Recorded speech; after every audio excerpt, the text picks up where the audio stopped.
Welcome to learning मित्रम। आज हम class 10th की ज्योग्राफी की एनसीईआरटी के बुक का एक्सरसाइज 2 वन एवं वन्य जीवन संसाधन को डिस्कस करेंगे। तो चलिए अब इसे शुरू करते हैं। वन्य एवं वन्य जीव संसाधन क्या होते हैं? जैसे कि यहाँ पे एक एग्जाम्पल के द्वारा दिया जा रहा है कि नारक मेरे ईश्वर लेप्चाओं की दुनिया में आप संगीत के जनक है। ओह नारक मेरे ईश्वर, मुझे स्वयं को आपको समर्पित करने दे। मुझे अपना आप संगीत झरने, नदी, पवन, वनों, कीटों और जानवरों से ग्रहण करने दे। मुझे अपना संगीत मधुर समीर से ग्रहण करने दे और इससे आपको ही समर्पित करने दे। यहाँ जो आपको एक वाक्य दिख रहा होगा लिखा हुआ, यहाँ पे इसका मतलब है कि नारक जो है वो क्या करते हैं, तो प्रकृति के चीज़ों की, झरनों की, नदियों की, पर्वतों की और वनों और कीट तथा जानवरों के ऊपर जो है कविता लिखते हैं। उनमें जो है एक व्यक्ति बोलता है कि आप मुझे इसे पढ़ने दें और मुझे इसे पढ़कर जो है ईश्वर को समर्पित करने दें। यह जो स्रोत है यह पश्चिम बंगाल के उत्तरी भागों में लेप्चा लोक संगीत का एक उदाहरण दिया गया है आपको। चलिए आप आगे बढ़ते हैं। इस ग्रह पर सूक्ष्म जीवाणु और बैक्टीरिया, जोंक से लेकर वट वृक्ष, हाथी और ब्लू व्हेल तक करोड़ों दूसरे जीवधारियों के साथ रहता है। यहाँ पूरा आवासीय स्थल जिस पर हम रहते हैं अत्यधिक जैव विविधताओं से भरा हुआ है। मानव और दूसरे जीवधारी एक जटिल पारिस्थितिकी तंत्र का निर्माण करते हैं जिसका हम मात्र एक हिस्सा हैं और अपने अस्तित्व के लिए इसके विभिन्न तत्वों पर निर्भर है। उदाहरणतः वायु जिससे हम सांस लेते हैं, जल जिसे हम पीते हैं और मृदा जो अनाज पैदा करती है जिसके बिना हम जीवित नहीं रह सकते हैं। पौधे, पशु और सूक्ष्म जीव इनका पुनः सृजन करते हैं। वन परिस्थितिकी तंत्र में महत्वपूर्ण भूमिका निभाते हैं क्योंकि ये प्राथमिक उत्पादक हैं जिन पर एक दूसरे जीव जो वो निर्भर रहते हैं। चलिए इसको हम समझते हैं यहाँ क्या कहा जा रहा है। जैसे कि हमने जाना कि जो ग्रह है यानी कि पृथ्वी जिस पर हम रहते हैं इसमें सब कुछ जो है मुख्य रूप से महत्वपूर्ण भूमिका निभाते हैं, जैसे कि मिट्टी, जल, यहाँ के जीव जंतु, उसके बाद मनुष्य, जितनी भी चीज़ें हैं, पानी में रहने वाली मछली, चाहे धरती पर रहने वाले जीव जंतु या फिर मनुष्य या पेड़ पौधे या वन जंगल, जितनी भी चीज़ें हैं ये किसी न किसी तरीके से क्या करती हैं, तो मुख्य रूप से भूमिका निभाते हैं। यहाँ तक कि मिट्टी में पाए जाने वाले सूक्ष्म जीव जिसे हम अपनी नंगी आंखों से नहीं देख सकते हैं, ये सभी जो है एक साथ इस धरती पर रहते हैं और सब कोई मिलकर क्या करते हैं, मानव और दूसरे जीवधारी ये एक तरीके से परिस्थितिकी तंत्र का निर्माण करते हैं जहाँ पे हम मानव, जीव जंतु, वनस्पति वगैरह सारा कुछ होता है एक साथ। अब हम यहाँ देखेंगे कि हम क्या करते हैं। यहाँ वायु है जिसे हम सांस के द्वारा जो है वो लेते हैं, पानी यहाँ पीने के लिए, अन्य कार्यों के लिए भी। इन दोनों के बिना जो है हम जीवित नहीं रह सकते। मिट्टी के बारे में अगर बात की जाए तो वो हमारे लिए अत्यंत आवश्यक है। यहाँ पे हम क्या करते हैं, तो वहाँ पर जितनी भी पौधे होती हैं, जितने भी खाने पीने की चीज़ें होती हैं, हम वहीं उगाते हैं। तो मिट्टी हमारे लिए एक आवश्यक चीज़ है और इसके बिना हम क्या कर सकते हैं, अनाज, पानी, वायु के बिना हम जीवित नहीं रह सकते। इसी तरीके से पौधे और पशु भी हैं और बहुत छोटे छोटे सूक्ष्म जीव भी हैं जो हमारी सहायता करते हैं इस परिस्थितिकी तंत्र को बनाने में, और इनका जीवन जो है मतलब एक दूसरे पर निर्भर रहता है। जैसे कि ये चलिए हम इस एग्जाम्पल से समझ लें कि जैसे कि मिट्टी में पेड़ पौधे उगते हैं, तो पेड़ पौधों को कौन खाता है, तो आप जानते ही हैं कि शाकाहारी जीव खाता है। शाकाहारी जीवों को कौन खाता है, मांसाहारी जीव खाते हैं। यही प्रक्रिया जो है वो चलती रहती है किसी न किसी तरीके से जो है वनस्पति और पेड़ पौधे जो भी हों उन पर जो है जीव जंतु निर्भर करते हैं, चाहे मांसाहारी हो चाहे शाकाहारी हो। शाकाहारी जानवरों को खाते हैं और शाकाहारी जानवर जो है अपनी क्रियाकलाप को करने के लिए शाकाहारी पौधों को खाते हैं। यही प्रक्रिया चलते रहती है। वन्य जीवन और कृषि फसल उपजातियों में अत्यधिक जैव विविधताएं पाई जाती है। यह आकार कार्य में विभिन्न है परंतु आत्मनिर्भरताओं के जाल तंत्र एक कुंजी में गुथी हुई है। मतलब यहाँ पे जितने भी वन्य जीव होते हैं और कृषि फसल होते हैं वे एक दूसरे से स्वतः अलग है। जैसे अगर मानव की बात करें तो वो सबसे ज़्यादा सर्वशक्तिशाली और बुद्धिमान कहलाता है। उसके अलावा जो जीव जंतु होते हैं, जानवर वगैरह, पक्षी वगैरह, मछली या फिर अन्य कीट जो होते हैं और पौधे, ये सारी की सारी प्रजातियाँ हैं जो अलग होती हैं। आज हमें बहुत सारी प्रजातियाँ आपको देखने को नहीं भी मिलेंगी जिसको हम आगे डिस्कस करेंगे। अब चलिए आगे की ओर बढ़ते हैं। भारत में वनस्पति जात और प्राणी जात, मतलब इस पूरे ब्रह्मांड में अलग अलग प्रजातियां हैं और हम जो है अभी भारत के बारे में अध्ययन करेंगे। यदि आप अपने आसपास नज़र दौड़ाएंगे तो पाएंगे कि कुछ ऐसे प्राणी और पौधे हैं जो आपके क्षेत्र में पाए जाते हैं और वास्तव में भारत में जैव विविधता के संदर्भ में विश्व के सबसे समृद्ध देशों में से एक है। यहाँ विश्व की सारी जैव उपजातियाँ की 8% संख्या जो है वो लगभग 16 लाख पाई जाती है। ये अभी खोजी जाने वाली उपजातियों से 2 या 3 गुना है। आप पहले ही भारत में पाए जाने वाले वनों और वन्य जीवन संसाधन के क्षेत्रफलों और किस्मों के बारे में पढ़ चुके हैं। आपने सोचा कि इन संसाधनों का आपके दैनिक जीवन में क्या महत्व है। ये विविध वनस्पति जाति, प्राणी जाति हमारे रोज के जीवन में इतने गुथे हुए हैं कि हम इसकी कदर नहीं करते, परंतु पर्यावरण के प्रति हमारी असंवेदना के कारण पिछले कुछ समय में इन संसाधनों पर भारी दबाव बढ़ा है। तो चलिए पहले इसे हम समझते हैं। मतलब अगर हम वर्ल्ड तौर पर देखें, वास्तविक तौर पर पूरे ब्रह्मांड में अनेक प्रजातियां पाई जाती है, लेकिन भारत में सबसे अधिक प्रजातियां पाई जाती है। हमने देखा कि यहाँ पे पूरा ब्रह्मांड जो है उसमें भारत में 8% यानी कि कुल 16 लाख प्रजातियां पाई जाती है। तो अनुमान लगा सकते हैं कि ये 16 लाख प्रजातियां कितनी होंगी। यहाँ पे वनों की और जीव जंतुओं की अलग अलग प्रजातियां हैं जो आपको 16 लाख के करीब देखने को मिलेंगी। हमने पहले से भी मतलब पिछले क्लास में पढ़ा था संसाधन के बारे में। संसाधन वे चीज़ें होती है जिनका मनुष्य उपयोग करते हैं, और वही संसाधन कही जाती है जिससे मनुष्य उपयोग करता है। संसाधन वे नहीं होंगे जिनका मनुष्य उपयोग नहीं करता। इन चीज़ों को तो हम पहले भी जान चुके हैं।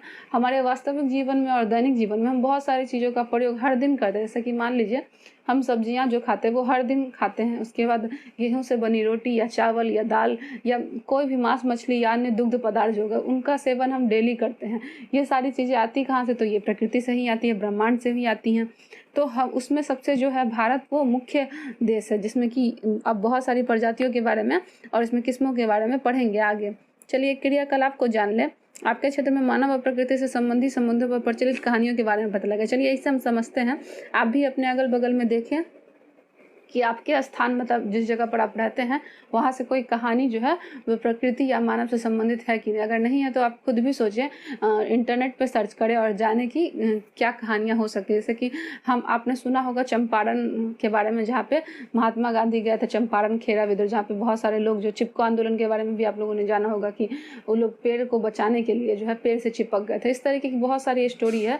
जैसे कि पेड़ नहीं काटने दिया जाए, अगर पेड़ काटते हैं तो हमें क्या करना पड़ेगा? पेड़ से चिपक के रहेंगे तो पेड़ नहीं कटेंगे। पेड़ को बचाने के लिए अपनी जान की भी इन्होंने फिक्र नहीं की थी। आप ऐसे ही कहानियां जो है अपने अगल बगल भी खोजें और बताएं। कुछ अनुमान यह कहते हैं कि भारत में 10% वन्य वनजातियां वनस्पति और 20% स्तनधारी को लुप्त होने का खतरा है। इनमें से कई उपजातियां जो नाजुक अवस्था में हैं और लुप्त होने के कगार पे हैं। इनमें से जो है चीता, गुलाबी सिर वाली बत्तख, पहाड़ी कोयल, जंगली चीतीदार उल्लू, मधुका, इनगिनिस महुआ की जंगली किस्म, हुबरिया, हेप्टान्यूरॉन घास की प्रजाति जैसे पौधे शामिल है। वास्तव में कोई भी नहीं बता सकता कि अब तक कितनी प्रजातियां लुप्त हो चुकी है। आज हमारा ध्यान जो है अधिक बड़े और दिखाई देने वाले प्राणी और पौधे के लुप्त होने पर भी अधिक केंद्रित है, परंतु छोटे प्राणी जैसे कि कीट और पौधे बहुत महत्वपूर्ण है। चलिए हम अपनी वन्य प्रजाति प्रजातांत्रिक अवस्था के बारे में समझते हैं कि हमारे अगल बगल, जैसे कि भारत की आप बात करें कि हमारे अगल बगल बहुत सारी प्रजातियां पाई जाती हैं जिन्हें हम देखते हैं और जानते हैं। लेकिन आप अपने बड़े बुजुर्गों से पीछे पूछें कि बहुत पहले जो कुछ जानवर दिखाई दिया करते थे अब वे जानवर हमें नहीं दिखते। इसका अर्थ है कि बहुत सारी प्रजातियां जो है वो विलुप्त हो गई है, जिसमें कि आप यहाँ पे नाम देख भी रहे होंगे। ये क्या क्या नाम दिया गया है? तो गुलाबी सिर वाली बत्तख है, पहाड़ी कोयल है, जंगली चीतीदार उल्लू है, मधुका इनसिग्निस है, महुआ की जंगली किस्म है, हुबरिया है, हेप्टान्यूरॉन घास की प्रजाति जैसे पौधे शामिल है। और भी आप भी पता लगाएं कि कौन सी चीज़, जैसे कि आप गेंडा हमें बहुत कम देखने को मिलता, तो ये भी विलुप्त होते जा रहा है, हिप्पोपोटामस। उसके अलावा जो है आपने बाघ के बारे में सुना होगा कि इनकी भी प्रजातियां जो है आजकल बहुत ज़्यादा लुप्त हो गई। इन सबको बचाने के लिए जो है बहुत सारे कड़े कानून बनाए जा रहे हैं, जिसके तहत अगर इन्हें कोई मारता है या नुकसान पहुँचाता है तो उन्हें दंड दिया जाएगा। इसके अलावा बहुत सारे पेड़ पौधे जो हैं उनकी भी प्रजातियाँ विलुप्त हो चुकी है, अब ये नहीं बच रहा। अगर जैसे कि आप जानते होंगे डायनासोर के बारे में कि अब उनकी प्रजातियां हमें देखने को नहीं मिलती, पूरी तरीके से विलुप्त हो चुकी है। तो हमारे पास बहुत सारे ऐसे मतलब प्रजाति हैं पेड़ पौधों की चाहे जानवरों की, वे अब विलुप्त होती जा रही हैं। धीरे धीरे हमें ये देखने को नहीं मिलेंगे, इसलिए हमें इन्हें क्या करना पड़ेगा?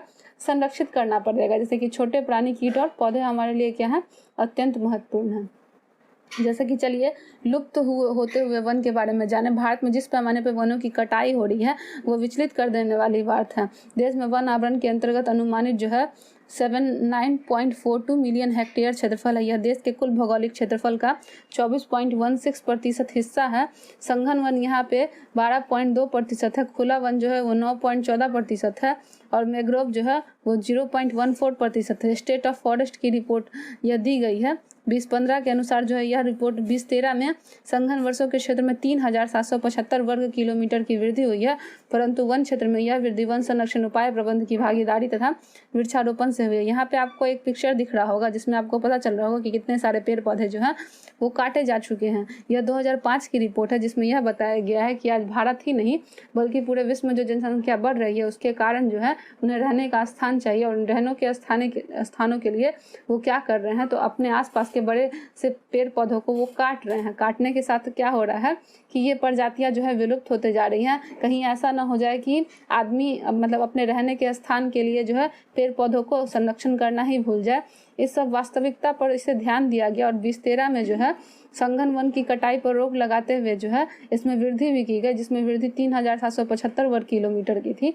अब जो है वन संरक्षण के बहुत सारे उपाय किए जा रहे हैं। जैसे आपने सुना होगा कि अगर आज हम 2 पेड़ काटते हैं तो बदले में हम 4 पेड़ लगाएंगे। इस तरीके से बहुत सारे स्कूलों में, और आपने देखा होगा कि बहुत सारे नेता वगैरह जो होते हैं या कोई प्रसिद्ध व्यक्ति होते हैं वे अपने जन्मदिन पर खासकर 1 पेड़ जरूर लगाते हैं। तो आप भी ऐसा करें, आप भी अपने जन्मदिन पर 1 पेड़ अवश्य लगाएं, ताकि जो है पेड़ की प्रजातियां जो आज विलुप्त होते जा रही है हम उन्हें बचा सकें।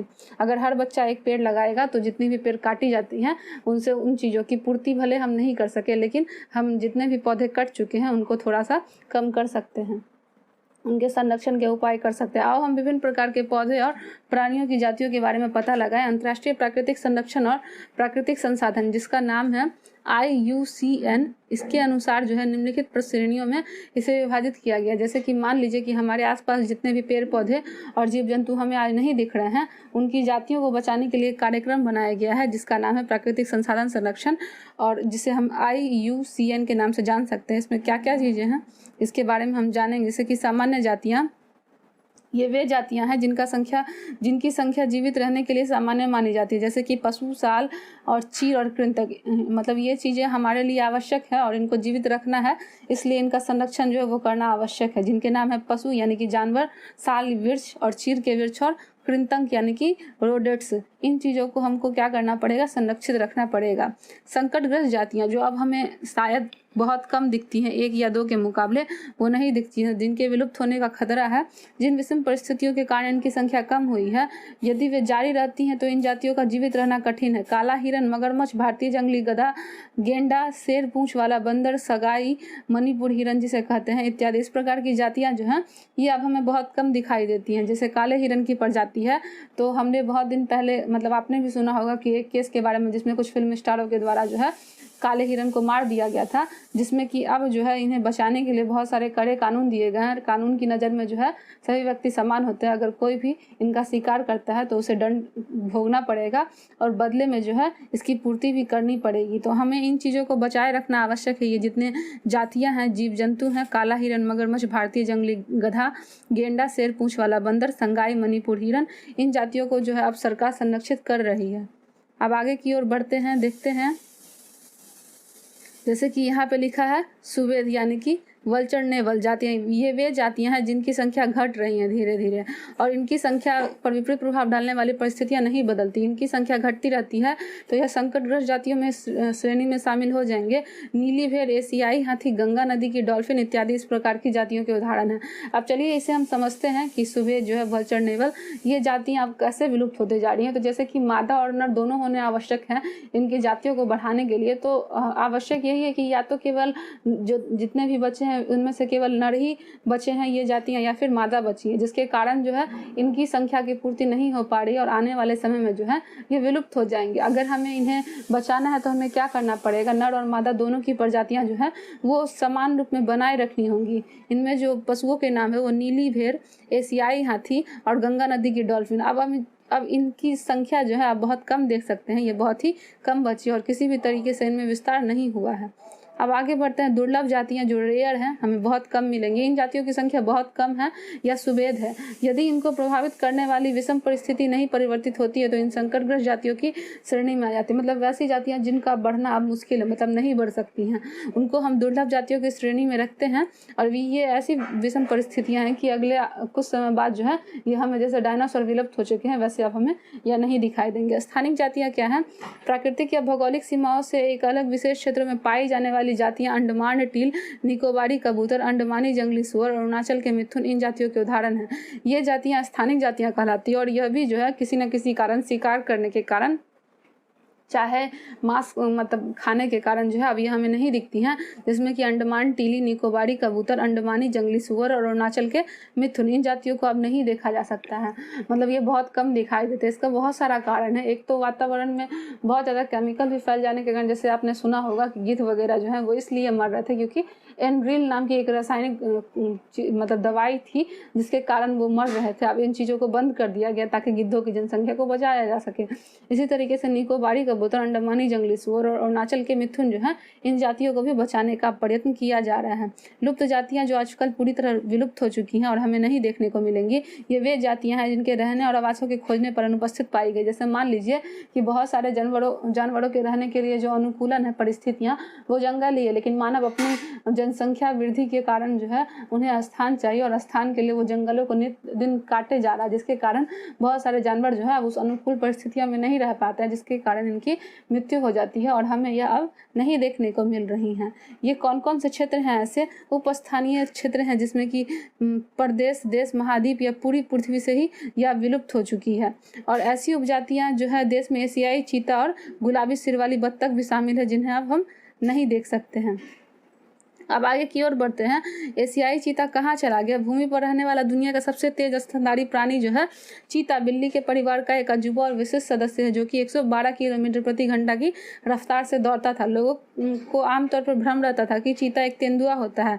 चीते की विशेष पहचान उसकी आंखों के कोने के मुंह तक, नाक और दोनों की ओर फैली आंसुओं के लकीरी नुमा निशान है। 20वीं शताब्दी से पहले चीते अफ्रीका और एशिया में दूर दूर तक फैले हुए थे, परंतु इसके आवासीय क्षेत्र और शिकार की उपलब्धता कम होने से ये विलुप्त हो चुके हैं।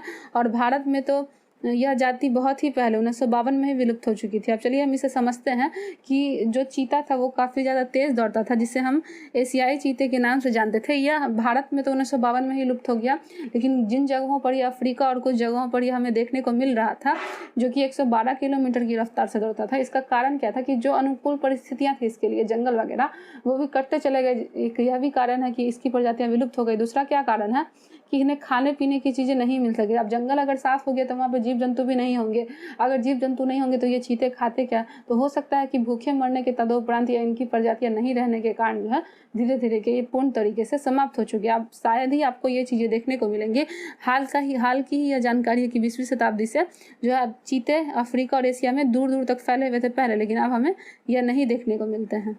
वे प्रतिकूल कारक कौन से हैं जिससे वनस्पति और प्राणी जगत का ऐसा भयानक ह्रास हुआ? बहुत सारे आप खुद भी सोच सकते हैं कि एक दो कारण नहीं, अनेकों कारण हो सकते हैं। सबसे पहले तो जंगल का कटना। अगर जंगल कट जाएंगे तो हम क्या करेंगे? पशुओं का जो आवास है वो छीन रहे हैं, तो पशु आकर कहाँ रहेंगे? उनके लिए जो जैसे कि शहरी वातावरण है वहाँ पे आपको कुछ पेड़ पौधे दिखते होंगे, बाकी जो है वो पक्की ईंटों के मकान दिखते हैं, तो यहाँ पे उनके लिए रहना मुश्किल हो जाता है। एक तो वातावरण उपलब्ध नहीं है, दूसरा वे खाएंगे पिएंगे क्या? तो भूखमरी स्थिति के कारण जो है इनकी स्थिति खराब हो गई है। अत्यधिक प्रदूषण वाले इलाके के कारण जो है जानवर आजकल मरने लगे हैं, और पर्याप्त अनुकूलन नहीं मिलने के कारण भी ये लोग क्या कर रहे हैं? मर रहे हैं। आप देखते होंगे अपने अगल बगल के क्षेत्रों में कि जंगलों में बहुत सारी फैक्ट्रियों का निर्माण किया जाता है, जिसके कारण वहाँ से निकलने वाले केमिकल जो है ये मुख्य रूप से जानवरों को हानि पहुँचाता है। और आप देख रहे होंगे कि आजकल जो बहुत सारे जीव जंतु है वो मरते चले जा रहे हैं। भविष्य में अगर हमने इन्हें नहीं बचाया तो हमें बहुत सारे जो प्रजातियां हैं, जीव जंतु हैं, पेड़ पौधे हैं, उनकी प्रजातियां हमें नहीं देखने को मिलेंगी।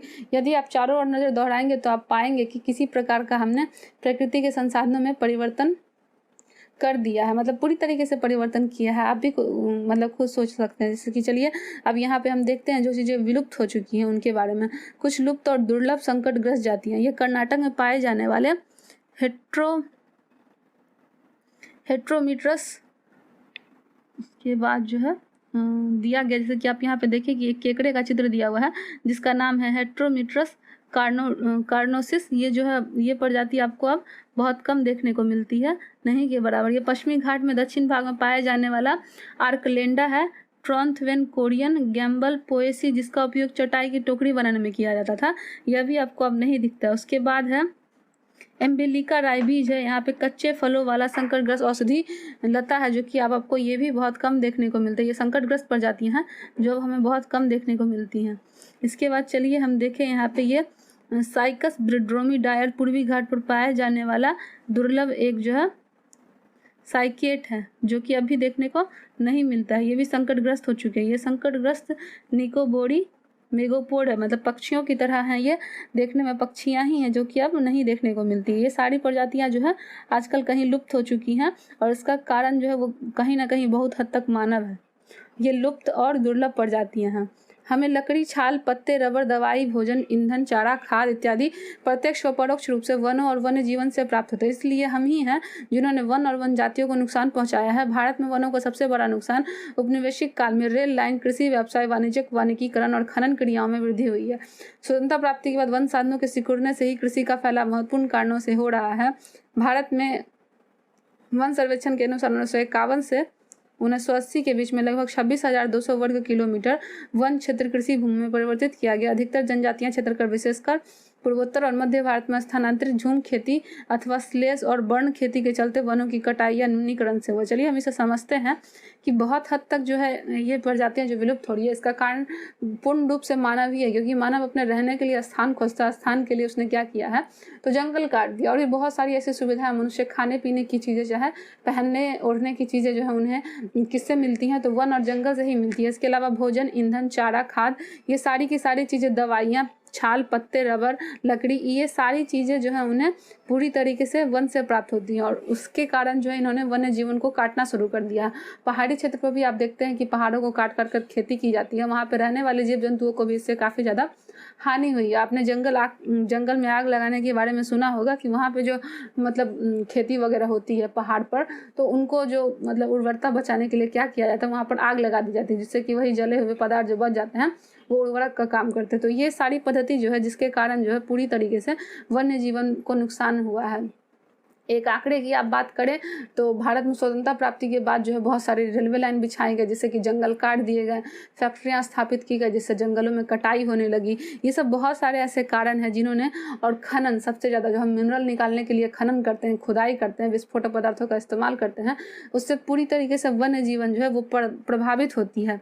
हमने झूम खेती के बारे में जाना होगा। झूम खेती जो होती है उसमें स्लेश और बर्न खेती के चलते जो है बहुत सारी चीज़ों की कटाई होने लगी है, जिसका प्रभाव जंगलों पर ही पड़ता है। क्या उपनिवेशी वन नीति को दोषी माना जाए? हमारे कुछ पर्यावरण विशेषज्ञों के अनुसार भारत के कई क्षेत्रों में संवर्धन यानी कि वृक्षारोपण अर्थात वाणिज्य को दृष्टि से कुछ एकल वृक्षों की जातियों के बड़े पैमाने पर रोपण करने से पेड़ों की दूसरी जातियां खत्म हो गई। उदाहरण के तौर पर सागवान के एकल रोपण से दक्षिण भारत में अन्य प्राकृतिक वन बर्बाद हो गए हैं, और हिमालय में चीड़ पाइन के रोपण से हिमालय में ओक और रेड्रोड्रोन वनों का नुकसान हुआ। चलिए हम समझते हैं, जैसे कि मनुष्य की बहुत सारी आवश्यकताएं होती हैं, उसमें जैसे कि बहुत सारे फर्नीचर जो बनाए जाते हैं वो पेड़ों की लकड़ियों से ही बनाया जाता है। तो मानव को जिन पेड़ों की आवश्यकता थी उसने उसका रोपण अधिक करना शुरू कर दिया। इसके बावजूद जिन स्थानों पर बहुत सारी प्रजातियां पेड़ों की उगती थी, वहां पे इन्होंने, यहाँ पे जैसे आपको उदाहरण भी दिया हुआ है कि केवल सागवान के वृक्ष और पाइन और चीड़ के वृक्षों को रोपा गया, जिसके कारण बहुत सारे ऐसे पेड़ हैं जिसका नाम है हिमालयन ओक और रोडोडेंड्रॉन। अब ये चीजें आपको देखने को नहीं मिलती है। ये दोनों वनों का विनाश हो चुका है, क्योंकि मनुष्य ने अपने फायदे के लिए अपने अनुसार जो है वो उन वनों को उगाने लगा है, जिसके कारण जो है वनस्पति को काफी ज्यादा ह्रास हुआ है। बड़ी विकास परियोजना में भी वनों को बहुत नुकसान पहुंचाया है। 1952 के नदी घाटी परियोजनाओं के कारण 5,000 वर्ग किलोमीटर से अधिक क्षेत्रों को वनों को साफ करना पड़ा है। यह प्रक्रिया अभी जारी है। मध्य प्रदेश में 40,000 हेक्टेयर से भी अधिक वनों को अधिक क्षेत्र में नर्मदा सागर परियोजना के पूर्ण हो जाने से जलमग्न हो जाएगा। वनों की बर्बादी में खनन से भी महत्वपूर्ण भूमिका निभाई गई है। पश्चिमी बंगाल में बक्सा टाइगर रिजर्व डेलोमाइट के खनन के कारण जो है गंभीर खतरे हैं। इसके कई प्रजातियों के प्राकृतिक आवासों को नुकसान पहुंचा और कई जाति, जिससे कि भारतीय हाथी भी शामिल है, कि आवागमन मार्ग को बाधित करता है। यहाँ पे आपको बताया जा रहा है कि बहुत बड़ी विकास परियोजना जो बनाई गई है उससे किसी न किसी तरीके से वनों को नुकसान ही पहुंचा। जैसे कि 1952 में एक घाटी परियोजना बनाई गई थी, जिसके कारण जो है 5,000 वर्ग किलोमीटर से ज़्यादा वनों को साफ कर दिया गया था, मतलब काट दिया गया था, जिस कारण वनों का ह्रास हुआ है। और यही प्रक्रिया जो है वो मध्य प्रदेश में भी हमें देखने को मिलती है कि 5,000 से भी ज़्यादा जो है वो वनों को काटा गया है लगभग हेक्टेयर से भी अधिक वन जो है नर्मदा सागर परियोजना के पूर्ण हो जाने से यह क्षेत्र जो है जलमग्न हो गए हैं और इसमें वनों की बर्बादी भी बहुत ज़्यादा हो गई है। पश्चिमी बंगाल और बक्सा टाइगर रिजर्व डोलोमाइट के खनन के कारण जो है गंभीर खतरे, मतलब यहाँ पे जो है खनन और मिनरल निकालने के लिए जो है जहाँ पे टाइगर रिजर्व क्षेत्र हुआ करता था उनको भी नुकसान पहुँचा, जिसमें कि भारतीय हाथी भी शामिल हैं, उनके आवासों को भी नुकसान पहुँचा है। इसलिए जो है हमें यह प्रजातियाँ आज विलुप्त होती दिखाई दे रही हैं।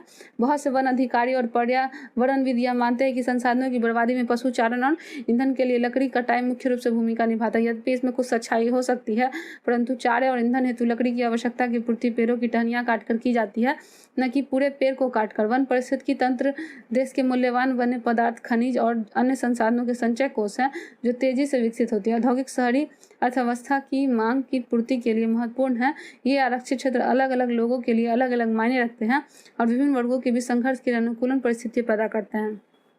जैसे कि आप आज जान लें कि बहुत से वन अधिकारी और पर्यावरण क्या करते हैं, तो वन संसाधनों की बर्बादी में पशु चारण और ईंधन के लिए, मतलब उनका मानना है कि जो आसपास के लोग रहते हैं ना, वो बहुत सारे जानवरों को चरने के लिए छोड़ देते हैं, जिसमें कि गाय वगैरह जो है और भैंस या कोई भी जीव जंतु जो पशु चारण के लिए जाते हैं वो धरती की पहली परत जो है जिसमें कि उर्वरता होती है उसको ही खा जाते हैं, जिसके कारण जो है ये बर्बादी होती है। और उन्होंने पेड़ों की कटाई के लिए जो लकड़ी आवश्यक होती है खाना वगैरह बनाने के लिए, तो बहुत सारे पर्यावरणविदों और जितने भी वैज्ञानिक लोग हैं उनका मानना है कि इन्हीं दोनों कारणों से जो है आज मुख्य रूप से जो है वन धीरे धीरे खत्म हो रहा है। जिनमें क्या होता है कि बहुत सारे जो पहाड़ी क्षेत्र में लोग होते हैं और गाँव घर के लोग ज़्यादातर लकड़ियों पर ही निर्भर रहते हैं और ज़्यादा से ज़्यादा संख्या में जो है लकड़ियाँ काट कर ले जाते हैं और कभी कभी तो पूरा पेड़ काट कर भी ले जाते हैं। इसके कारण संसाधनों पर जो है पूर्ण तरीके से प्रभाव पड़ा है। और शहरीकरण के भी कारण क्या है, तो धीरे धीरे हम यही देखते हैं कि इन चीज़ों से ही पूरी पारिस्थितिकी तंत्र पर प्रभाव पड़ रहा है।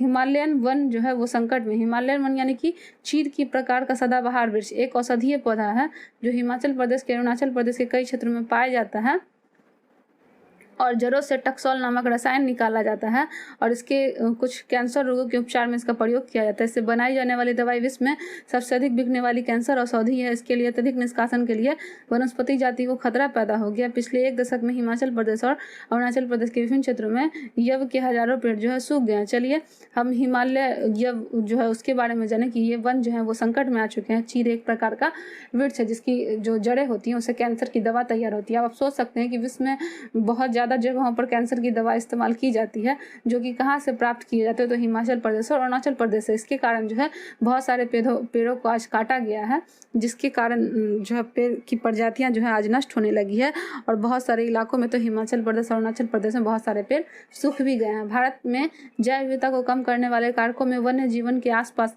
जो है वो विनाश हो चुका है। जंगली जानवरों को मारना, आखेटन शिकार करना, पर्यावरणीय प्रदूषण व विषाक्तीकरण और दवानल आदि शामिल है। पर्यावरण विनाश के अन्य मुख्य कारकों में संसाधनों का असमान बंटवारा व उनका असमान उपभोग और पर्यावरण के रखरखाव की जिम्मेदारी में असमानता शामिल है। आमतौर पर विकासशील देशों में पर्यावरण विनाश का मुख्य दोषी अत्यधिक जनसंख्या को माना जाता है। और यद्यपि एक अमेरिकी नागरिक का औसत संसाधन उपभोग एक सोमाली नागरिक के औसत उपभोग से 40 गुना ज़्यादा है, इसी प्रकार से भारत में 5% धनी लोग जो हैं वो 25% गरीब लोगों की तुलना में अपने संसाधन उपभोग द्वारा पर्यावरण को अधिक नुकसान पहुंचाते तथा इन 5% लोगों की पर्यावरण रखरखाव में कोई भी जिम्मेदारी नहीं है। प्रश्न यह है कि कौन, क्या, कहाँ से और कितना उपभोग करा। चलिए पहले इन बातों को समझते हैं और जानते हैं कि जो भी भारत में जैव विविधता को कम करने वाले कारक हैं उन्हें बहुत ज़्यादा जो है घर बनाने के लिए जो है वो क्या किया जाता है, तो बहुत सारे स्थानों पर पेड़ पौधों की कटाई कर दी जाती है और वे लोग अपने जो जंगली लोग होते हैं वे लोग अपनी भूख को मिटाने के लिए बहुत सारे जानवरों का शिकार भी करते हैं। और हम क्या देखते हैं कि पर्यावरण प्रदूषण का एक मुख्य कारण है दवानल, मतलब जो आग लगा दिया जाता है पेड़ पौधों में, ये भी शामिल है। पर्यावरण के विनाश में 2 अन्य कारण भी हैं जिसमें कि असमान बंटवारा और इनका असमान उपयोग किया गया। जैसे कि एक व्यक्ति को जितनी चीज़ें चाहिए होती हैं वो उसका उतना ही उपयोग करे, अधिक उपयोग ना करे, क्योंकि अधिक उपयोग होने से जो है वनों का विनाश होता है। जैसे कि मान लीजिए सबसे बड़ा कारण यहाँ पे अत्यधिक जनसंख्या का होना है कि जिस तरीके से जनसंख्या बढ़ रही है अगर ऐसे ही बढ़ती रही तो यह क्या करेगी, पूरी तरीके से पर्यावरण को नुकसान ही पहुंचाएगी। जैसे यहाँ पे एक उदाहरण भी दिया गया है कि अमेरिकी नागरिक का औसत संसाधन जो है उपभोग का एक समौली नागरिक के औसत उपभोग से 40 गुना ज़्यादा अधिक है। मतलब अमेरिकी नागरिक जो है समौली नागरिक से अधिक उपभोग करते हैं किसी भी चीज़ का। और भारत में भी 5% जो धनी लोग हैं वो 25% गरीब लोगों की तुलना में संसाधन का ज़्यादा उपयोग करते हैं। इन 5% लोगों के कारण जो है पर्यावरण रखरखाव में इनकी कोई भी जिम्मेदारी नहीं है। प्रश्न यह है कि कौन क्या कहाँ से और कितना उपभोग कर रहा है। अब हम देखें कि पूरी दुनिया में जिनके पास पैसा है वो ज़्यादा संसाधन खरीद सकते हैं, जो गरीब हैं वे संसाधन नहीं खरीद सकते। हम संसाधन को इन चीज़ों में बांटें ना कि सबको बराबर से मिल सके, ना किसी को कम ना किसी को ज़्यादा। इस तरीके से हम संरक्षण भी कर सकते हैं और हम अपने लिए क्या कर सकते हैं, इन्हें बचा भी सकते हैं। चलिए, ये वीडियो का पार्ट 1 था। अब इसे यहीं पे एंड करते हैं। अगर आपको यह वीडियो अच्छा लगा हो तो लाइक ज़रूर करें, कमेंट करें, सब्सक्राइब करें और बेल आइकन दबाकर नोटिफिकेशन ऑन कर ले ताकि नेक्स्ट वीडियो का नोटिफिकेशन आपको मिल सके। इसे अपने दोस्तों में भी